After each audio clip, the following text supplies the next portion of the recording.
पितृपक्ष पूर्वजों को समर्पित है। इस पखवाड़े में पितरों को प्रसन्न करने, क्षमा मांगने और पितृदोष से मुक्ति के लिए प्रयास किए जाते हैं। इस अवधि में लोग अपने पूर्वजों का पिंडदान, तर्पण और श्राद्ध करते हैं। पितृ तर्पण और पिंडदान करने से सुख शांति की प्राप्ति होती है। साथ ही कुंडली से पितृदोष का प्रभाव कम होता है और पितरों की आत्मा को शांति मिलती है। कई बार हमारे घर में कुछ ऐसी घटनाएं होती हैं जिसका सही कारण हमें पता ही नहीं चल पाता है। दरअसल ये समस्याएं आपके घर में होने वाले पितृदोष की वजह से हो सकती हैं। घर में यदि पितृदोष है तो इसका पता लगाना मुश्किल होता है और ये घटनाएं घर के लोगों की सेहत के लिए, उनकी उन्नति के लिए और उनकी आर्थिक स्थिति के लिए अच्छी नहीं मानी जाती है। पितृदोष किसी भी सदस्य की बीमारी का कारण बन सकता है। आपके घर में अचानक से धन की हानि हो सकती है और ये आपके जीवन को बाधित कर सकता है। गरुड़ पुराण में कहा गया है कि पितरों के अप्रसन्न होने पर जीवन में कई प्रकार की परेशानियों का सामना करना पड़ता है। इसके साथ ही जीवन में अकल्पनीय घटना का भी खतरा बना रहता है। इसलिए पितरों को प्रसन्न रखने के लिए पितरों का तर्पण करने से पूर्वजों को मोक्ष की प्राप्ति होती है। पितृ पक्ष में गया श्राद्ध का विशेष महत्व है। गया में श्राद्ध कर्म करने से पितृ ऋण से मुक्ति मिलती है। स्वयं भगवान राम और माता सीता गया जी गए थे और पिता महाराज दशरथ को श्राद्ध तर्पण और पिंडदान किया था। शास्त्रों के अनुसार श्राद्ध से तृप्त होकर पितृगण समस्त कामनाओं को पूर्ण करते हैं। पितृलोग स्वयं श्राद्ध लेने आते हैं और श्राद्ध मिलने पर प्रसन्न होते हैं। पूर्वजों को मोक्ष दिलाने के लिए इस दौरान रोजाना तर्पण और पिंडदान किया जाता है। गरुड़ पुराण में निहित है कि इस दौरान पितरों का तर्पण करने से 3 पीढ़ी के पूर्वजों को मोक्ष की प्राप्ति होती है। वहीं व्यक्ति पर पितरों की कृपा बरसती है। उनकी कृपा से व्यक्तियों को सभी प्रकार के सुखों की प्राप्ति होती है। इस साल भाद्रपद माह के कृष्ण पक्ष की प्रतिपदा तिथि से पितृपक्ष शुरू होने जा रहे हैं, जिसमें पितरों से जुड़े अनुष्ठान किए जाएंगे। इसकी समाप्ति सर्व पितृ अमावस्या के साथ होगी, जो 2 अक्टूबर 2024 को है।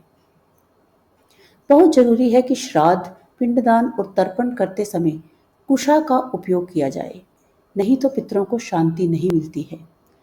गरुड़ पुराण के अनुसार पवित्र कुशा के बिना पितरों का श्राद्ध अधूरा रहता है।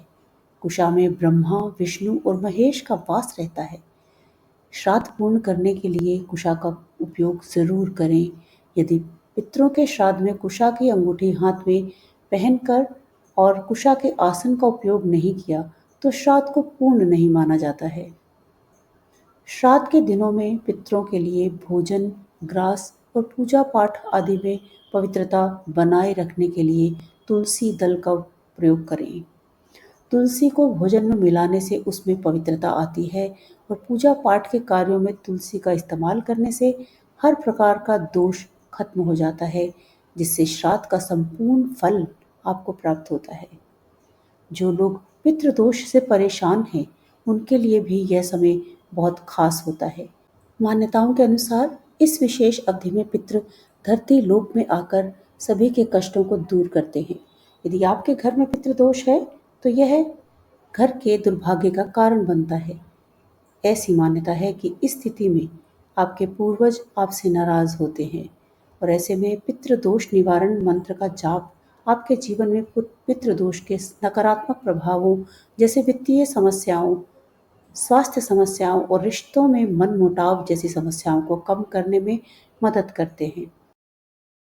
धार्मिक मान्यता है कि पितृपक्ष में गोदान करने से सुख समृद्धि का आशीर्वाद प्राप्त होता है और पितरों को भगवान विष्णु के चरणों में स्थान प्राप्त होता है। इसके अलावा गुड़ का दान कर सकते हैं। इसके दान से परिवार के लोगों के बीच मिठास आती है और रिश्ते मजबूत होते हैं। साथ ही सभी तरह की समस्याएं दूर होती हैं। पितृपक्ष में श्रीमद् भागवत गीता का पाठ करने से भी पितरों का उद्धार होता है और पितरों को शांति मिलती है। शास्त्रों के मुताबिक यह पितरों के कल्याण का सबसे सरल उपाय है।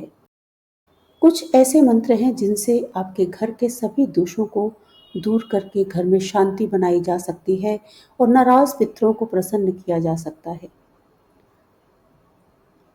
ओम श्री सर्वपितृ देवताभ्यो नमो नमः। ओम श्री सर्वपितृ देवताभ्यो नमो नमः। इसके साथ ओम नमो भगवते वासुदेवाय। ओम नमो भगवते वासुदेवाय ये मंत्र भी आपको पितृदोष से मुक्ति दिलाने में मदद करता है। और यदि आप इन मंत्रों का जाप विधि विधान से करते हैं तो पितरों को मुक्ति मिलती है और उनका आशीर्वाद मिलता है। यदि यह वीडियो आपको पसंद आई हो तो कृपया सब्सक्राइब के बटन को प्रेस करें